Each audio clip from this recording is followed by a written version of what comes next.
Hearing your veterinarian say the words heart murmur during an appointment can be incredibly stressful and scary. You're left wondering, what does this mean? Will my pet be okay? There are a number of different issues with the heart that can cause heart murmurs, but most commonly it's something that involves the mitral valve. So we're going to cover that topic today. I'm Dr. M. Welcome to VMC. Join me, you'll learn something.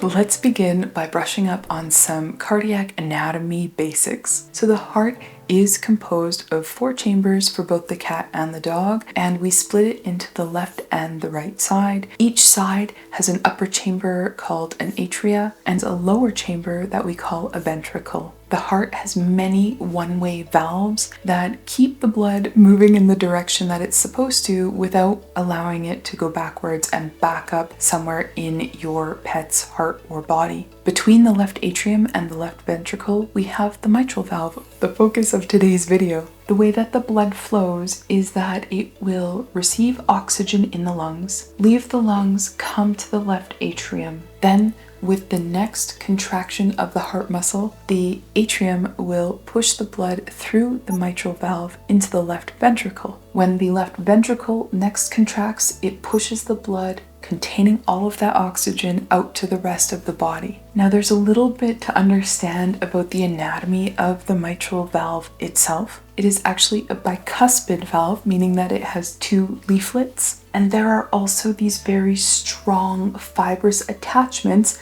that we call chordae tendineae that connect to little cone-shaped muscles on the inside of the left ventricle. These are called papillary muscles. Altogether, the one-way valve, the chordae tendineae, and the papillary muscles allow for the mitral valve to withstand the forces that are placed against it every time that strong left ventricle heart muscle contracts. And this is what makes it such a successful one-way valve, so that blood does not flow backwards into the atrium. Instead, it goes out to the body as it's meant to. When the mitral valve in the heart is functioning as it should, then we will hear the normal heart sounds. Often people describe it as a lub-dub.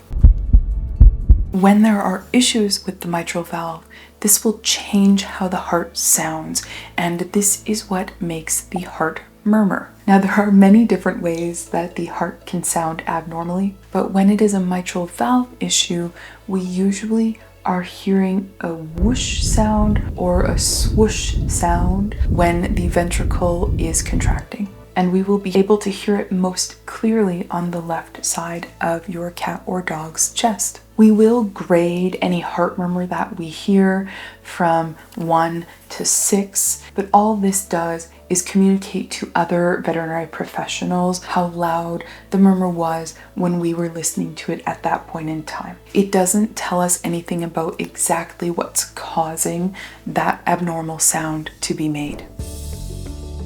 Now, there are a number of different issues that can impact the mitral valve and cause us to hear that heart murmur. The first category that we'll cover are congenital problems. We call this subcategory mitral valve dysplasia. This is a relatively common cardiac congenital issue in cats, and we also see it in some dog breeds. Now, any component of that mitral valve complex can be malformed, and there can also be stenosis or a narrowing of the mitral valve, and it is common that more than one component of the mitral valve complex is impacted and has abnormalities. This is one of the many reasons why it's so important for your veterinarian to examine and auscultate or listen to the chest of any of the pets that are in your household. And we like to do this monthly when they're young and they're growing. We'll do this in combination with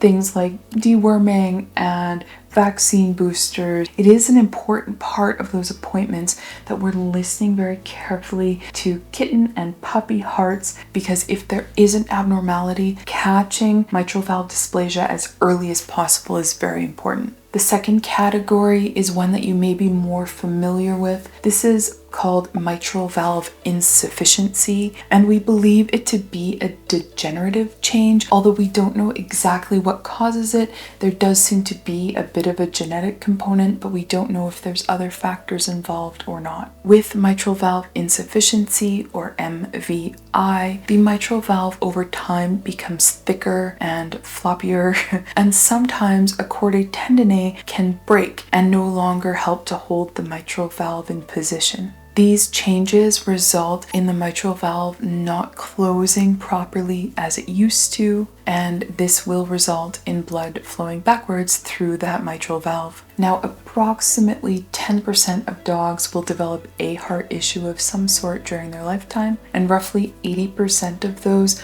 are going to be an issue with the mitral valve. MVI is more common in smaller, older dogs, but you can also see it in larger breed dogs. If we're going to start hearing a murmur, we often hear MVI murmurs starting around 4 to 6 years of age in these dogs. Third, we need to remember that dental disease can dramatically impact your pet's heart health. The way this happens is that if there is infection going on in your cat or your dog's mouth, that bacteria, if it sits there for long enough, will get into your pet's bloodstream, and that blood will go to the rest of the body. As it gets pushed through the heart, the bacteria can lodge on the valves in the heart, including the mitral valve. When the mitral valve gets infected, that leads to inflammation, and it will start to leak and not be able to function properly. This is one of the reasons why dental care done regularly is incredibly important, and is one of the reasons that animals who receive regular dental care do have longer lifespans on average than those that don't. I've even had situations where I will hear a heart murmur, and once the dental disease in the mouth is treated and the infection in that animal's body has been treated, that murmur can become a lot less severe, or in some cases it may even disappear completely if we've caught it early enough and the mitral valve hasn't become too damaged. A tricky thing with mitral valve issues is that at the beginning, and sometimes even for years, there are no symptoms that you would ever pick up on at home. This is why regularly having your cats and your dogs examined by your veterinarian, including them auscultating your pet's chest, is very important. I pick up heart murmurs regularly in vet appointments for animals that the people had no idea that there was anything going on. Now, when we hear a murmur, the best thing that we can do is refer you to see a veterinary cardiologist. This is because they can use an ultrasound to look at your pet's heart in order to more specifically figure out exactly what's causing that murmur. Getting an actual diagnosis matters a lot, because depending on the specific issue, that will dictate what our treatment plan is and how frequently we need to follow up on checking on your pet's heart health. There are some situations when animals are asymptomatic that we may not need to start any medications, but that the cardiologist may say that we should recheck another echo in about 6 months, just so that we can get an idea on how stable your pet's heart is, or if we're seeing progression in the mitral valve issue. It is common that the mitral valve will progressively worsen with its ability to function over time. The heart never gets a break.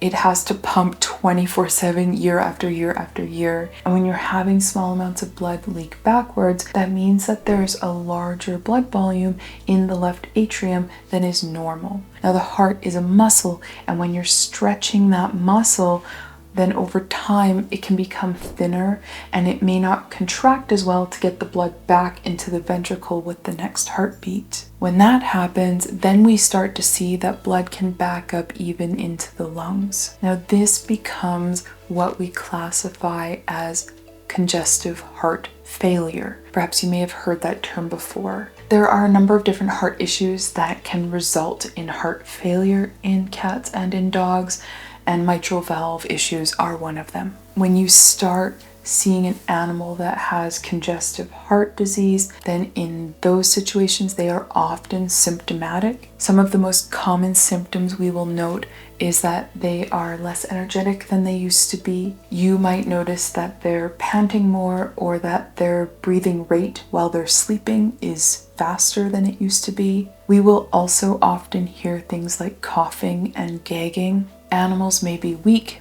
They may not want to play as much. They may not want to do the activities that they used to enjoy doing. Sometimes it can even impact their appetite just because they're not feeling well. Sometimes we can even see syncope, which is when an animal faints. If a patient has those sorts of symptoms, then what we will do is check a chest X-ray. This will help us to look for if the heart has enlarged significantly. It's not very good at catching very mild amounts of heart enlargement, but moderate or severe we can generally pick up on. And we will also be looking at the lungs to see if there's any appearance of any fluid buildup in them. Now, catching any abnormalities with the mitral valve or any mitral valve insufficiency as early as possible is very valuable, because it allows us to slow down the progression of the worsening of the heart disease, and it does give us the best long-term prognosis for those animals. Now, for treatment options, I will often have clients ask me about valve replacement, often because this is something they've heard of happening in people. This isn't something that we do frequently in veterinary medicine, maybe yet. I know there are some places that have been trying it and trying to do some research on it. Now, there are some congenital malformations that may benefit from surgery, and your cardiologist can discuss with you your individual pet if you're in that situation. But for a lot of these cases, and for mitral valve insufficiency, we tend to rely a lot on medical management. There are 3 classes of medication that we use the most. The first one is diuretics, things like furosemide and spironolactone. These drugs stimulate the kidneys to help remove that excess fluid from your pet's body. Second, we also use a class of medication called inotropes. What these do is help the heart muscle to contract better if it's been weakening because it's been stretched and is now thin. It can also help to reduce the pressure that's in your animal's arteries. Pimobendan is the medication that we use most commonly for this. Third, we will also use angiotensin converting enzyme inhibitors, or ACE inhibitors. Most commonly, that means medications like enalapril and benazepril. ACE inhibitors work because they lower the blood pressure, and it helps the heart to push the blood out of the heart to the body, so that we're having less buildup of fluid in the heart and backing up into the lungs. We will also often recommend a prescription cardiac diet that is low in sodium. Dietary salt restriction will help your pet to not build up as much fluid within their body. And it's also very important that we remember this also means high salt treats are no longer an option for these patients. Now, there are some other medications that we use sometimes, and so if things vary a little bit from what I've mentioned here, don't be surprised. We tailor the treatment plan to what the animal in front of us is needing. Monitoring over time is a key component of managing the heart disease, especially until we kind of have a better understanding of how quickly that heart disease is progressing, or if it's stable. There can be a lot of variety. So checking ultrasounds of your pet's heart as well as listening to their chest regularly is likely going to be a part of the management plan. However, there's one absolutely crucial thing that you'll need to be doing at home, and that is tracking your pet's resting or sleeping respiratory rate. What this means is, how often are they breathing within 1 minute of time? This is something that we will ask people to track in their phone or in a notepad or something, and that they are measuring this as often as is possible, at least a couple times a week. Now, your veterinarian or a vet nurse can teach you how to measure this and how to best keep track of it. They can also help you with what numbers are going to be considered normal for your individual pet. The most important thing to know about this is that if that respiratory rate is creeping up and up and up and up, that should trigger you to see a veterinarian within 24 hours, as this is one of the absolute first crucial signs that your pet's heart disease has decompensated or worsened in some way. So make sure you talk with your veterinary staff about what number for your animal constitutes an emergency versus see your GP clinic the next day during their regular business hours. The prognosis for each individual animal is going to vary a fair amount based on what exactly is going on with that mitral valve. When we catch heart disease early, then there is actually a significant chance with mitral valve insufficiency that your dog will be able to have their heart disease well managed throughout the rest of their life. And in a majority of those mitral valve insufficiency patients, they end up dying from something else because we can so nicely manage their heart disease. However, for animals with more severe heart disease or ones that develop congestive heart failure, the prognosis will depend on how well they respond to treatment. And if your dog has congestive heart failure, then we see a 50% survival rate around 10 months. So this is something that's important to keep on top of and to communicate with your veterinary team about regularly. I would love to hear from you if you've dealt with mitral valve insufficiency or mitral valve dysplasia with any of your pets. Please comment down below, or if you have a video topic you'd like me to cover in the future, I would love to hear from you. We do put up a new video most Fridays, and YouTube thinks you'll like this one. Have a great day. Bye.